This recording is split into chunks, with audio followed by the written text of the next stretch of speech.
You're on the phone with your girlfriend.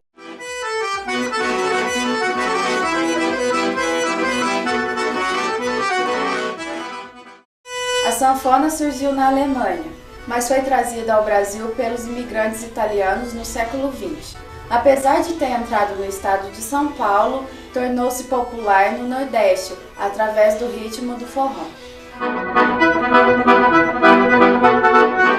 Tocada mais nas festas rurais e nas festas juninas, a sanfona vem ganhando cada vez mais espaço na cidade. E quem diria que Botelho se tornaria referência quando se fala em sanfona? Tem muita sanfona famosa por aí que já passou por aqui. Tudo isso por causa de um jovem, o Bruno. Acompanhe o nosso quadro e conheça mais dessa história. Curte aí!